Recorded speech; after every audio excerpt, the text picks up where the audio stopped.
EV चलाते हो तो पैसा बचाना चाहते हो, अगर पेट्रोल या डीजल चाहते हो तो हर जगह मिल जाएगी, और हाइब्रिड चलाते हो तो सबसे ज्यादा माइलेज भी चाहिए। बट इन 3 पावर ट्रेन में से इंडिया में सबसे बेहतरीन कौन सा रहेगा, ये हम देखेंगे। बात करते हैं पहले पावर ट्रेन की, जो कि है इंटरनल कंबशन इंजन यानी ICE। ये हमारा पेट्रोल डीजल वाला इंजन है, आप टेंशन मत दीजिए। बट पेट्रोल या डीजल गाड़ियों में क्या होता है, पेट्रोल हवा के साथ अंदर जाता है, डीजल हवा के साथ अंदर जाता है, उसका कंप्रेशन होकर उसको कंबस्ट किया जाता है, जिससे हमें पावर मिलती है, और यही हमारा इंजन ऐसे ही काम करते रहता है। बहुत ट्रेडिशनल सेटअप है। पेट्रोल में आपको हजारों गाड़ियां मिल जाएंगी, डीजल में आपको सैकड़ों। फिर मिलता है दोस्तों हमें ईवी तो बैटरी वाली गाड़ी है, इलेक्ट्रिक व्हीकल, बैटरी पे चलती है, बैटरी मोटर को पावर करती है, मोटर वापस बैटरी को थोड़ी बहुत पावर दे देती है, और यही ये गाड़ी चलती रहती है। बट इसको आपको चार्ज करना पड़ता है। फिर है हमारी हाइब्रिड इन दोनों के बीच वाला। हाइब्रिड में आपको इलेक्ट्रिक मोटर भी मिलती है और एक पेट्रोल इंजन भी मिलता है। जब आपकी गाड़ी को बहुत ज्यादा पावर की जरूरत नहीं है, वो इलेक्ट्रिसिटी पे चलती है,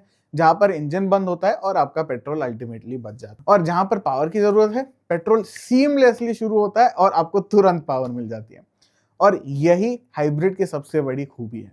हाइब्रिड अलग अलग तरह के होते हैं। सीरीज हाइब्रिड होता है, यानी हमेशा आपका पेट्रोल का इंजन शुरू रहेगा, वो बैटरी को चार्ज करते रहेगा और उस पर आपकी मोटर चलती रहती है। या फिर पैरेलल हाइब्रिड, जहां पर पेट्रोल इंजन बंद हो जाता है जब उसकी जरूरत नहीं है। ये बेसिकली मैंने आपको बता दिया। Plug in hybrid electric vehicle भी होता है, यानी PHEV, जहां पर आप ईवी जैसे गाड़ी को चार्ज कर सकते हो, बट उसमें पेट्रोल इंजन भी आता है, तो बैटरी थोड़ी बहुत बड़ी होती है, तो थियोरेटिकली आप 100% बैटरी पे ये गाड़ी चलाकर वापस आ सकते हो without petrol engine ever starting. Generally in गाड़ियों की रेंज लगभग 50 किलोमीटर होती है, तो अगर 50 किलोमीटर के नीचे आप गाड़ी चलाना चाहते हो और पेट्रोल भी नहीं खर्चा करना चाहते हो या फिर जलाना चाहते, तो ये एक बेहतरीन ऑप्शन बन जाता है। तो ये मैंने बेसिकली आपको हाइब्रिड के टाइप्स भी बता दिए।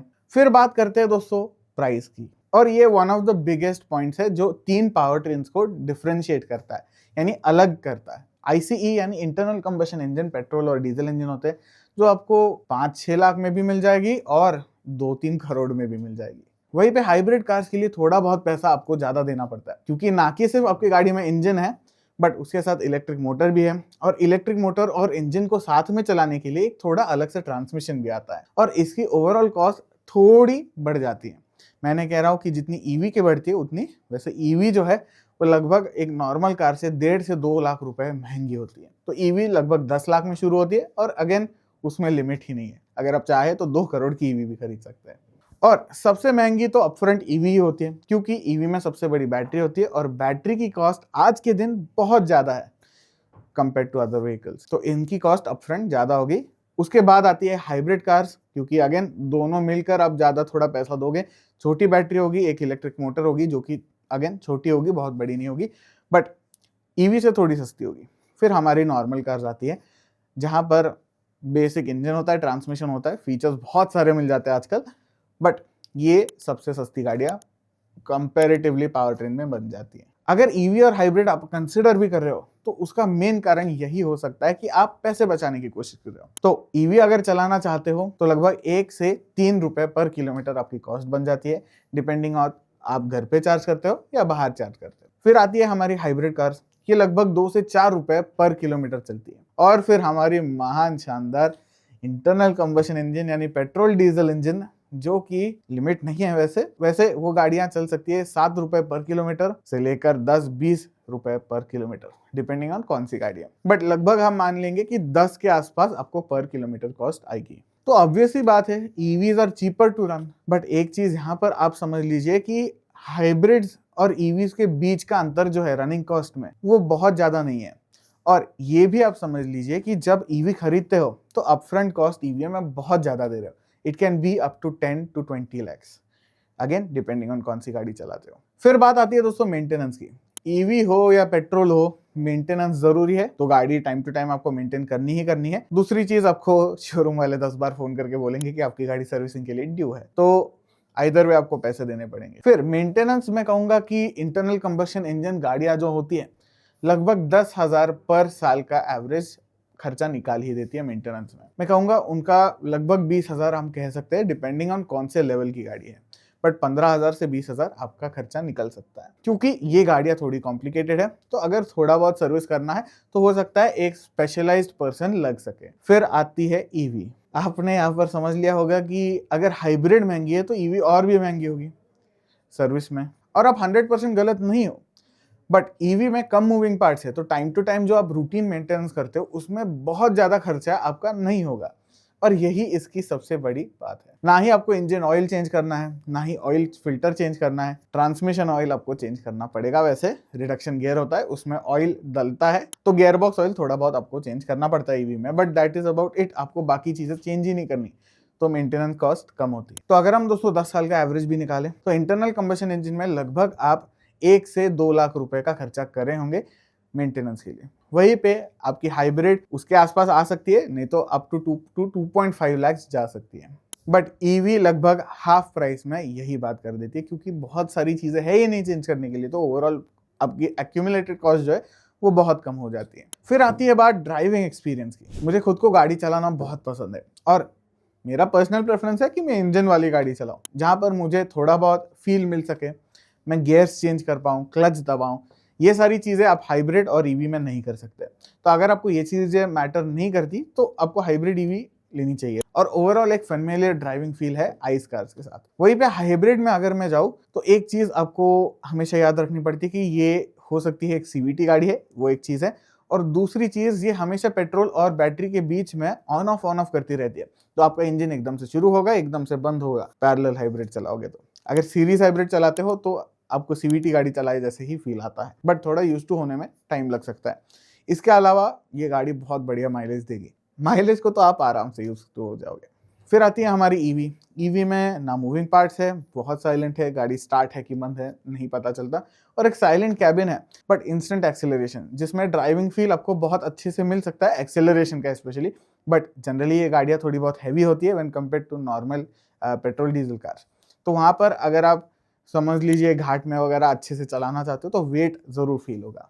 फिर बात करेंगे दोस्तों चार्जिंग और रिफ्यूलिंग के बारे में। आइस कार्स आपको पता है पेट्रोल डीजल भरने में कितना ही टाइम लगता है, 5 मिनट के अंदर अंदर आप वापस रास्ते पे होते हैं। यही बात क्या हम हाइब्रिड्स के बारे में भी कह सकते हैं? हाँ कह सकते हैं, वैसे पेट्रोल भरो और वापस हाईवे पे लग जाओ या फिर रास्ते पे लग जाओ, बट यही चीज हम ईवी के बारे में नहीं कह सकते। ईवी में आपको लगभग 1 घंटा अगर फास्ट चार्जिंग भी कर रहे हो तो रुकना पड़ता है, गाड़ी 100% आपको चार्ज करनी है तो, बट रुकना जरूर पड़ता है। तो ये मैं कहूंगा कि ओवरऑल एक इनकन्वीनियंट चीज है। बट ईवी के साथ अगेन, मुझे थोड़े लोगों ने पहले वाले वीडियो में कमेंट में बोला था कि क्या हम हर बार कैफेज वगैरह देखकर ही गाड़ी रोके हमारी गाड़ी चार्ज करने के लिए, और क्या हमेशा यही चीज होगी? बात आपकी गलत नहीं है, ये हमेशा नहीं होगा।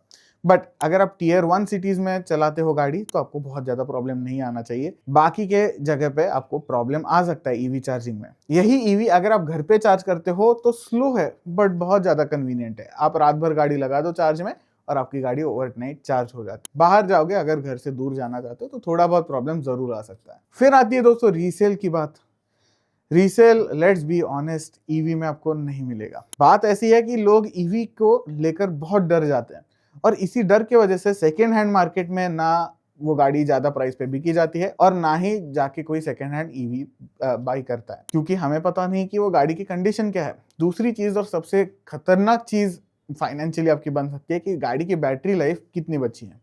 अगर वो बैटरी खराब है, अगर आप 10 लाख भी उसमें इन्वेस्ट कर रहे हो तो 10 लाख का आपका नुकसान होगा, या फिर 5 लाख आपको ज्यादा देने पड़ेंगे उसके ठीक करवाने के लिए। तो ये इसके वजह से थोड़ा मैं कहूँगा कि मार्केट में प्रॉब्लम चल रहा है ईवी के रीसेल का। बट अगर आप हाइब्रिड कार्स बेचते हो या फिर नॉर्मल पेट्रोल डीजल कार्स बेचते हो तो इसमें इतना प्रॉब्लम नहीं आता, क्योंकि वेल नोन टेक्नोलॉजी है। हाइब्रिड भी अगर बैटरी भी खराब हो जाती है, हाइब्रिड की बैटरी वैसे खराब हो सकती है, वो अगर खराब भी हो जाए तो गाड़ी एटलीस्ट पेट्रोल पे चलती है, और वो बैटरी रिप्लेस करने में ज्यादा से ज्यादा 1 लाख रुपए खर्चा आता है। वहीं पे अगर आप ईवी की बैटरी रिप्लेस करना चाहते हो तो हो सकता है आपके 5 से 10 लाख रुपए का खर्चा अलग से आए। But as the title of the video says, India में कौन सी बेस्ट है? देखिए, अगर आप सिटी में चलाते हो गाड़ी, और मेनली आप अगर सिटी में ही चलाना चाहते हो, तो मैंने पहले वाले वीडियोस में भी कहा है कि ईवी ले लो, नॉर्मल ईवी लो। मैंने कह रहा हूँ कि आप महंगी BE9 ले लो या फिर हैरियर ईवी ले लो, वो महंगी गाड़ियां हैं, रेंज भी ज्यादा है। बट अगर सिटी ड्राइविंग के लिए आपको गाड़ी चाहिए तो टियागो ईवी खरीदो, MG के कॉमेट खरीदो, ये गाड़ियां आप खरीद सकते हो, और सिटी के लिए ये बेहतरीन गाड़ियां हैं। थोड़ा बहुत आपके पास पैसा होगा तो नेक्सॉन ईवी भी खरीद सकते हो, वो भी सिटी में काफी अच्छी से चल जाती है।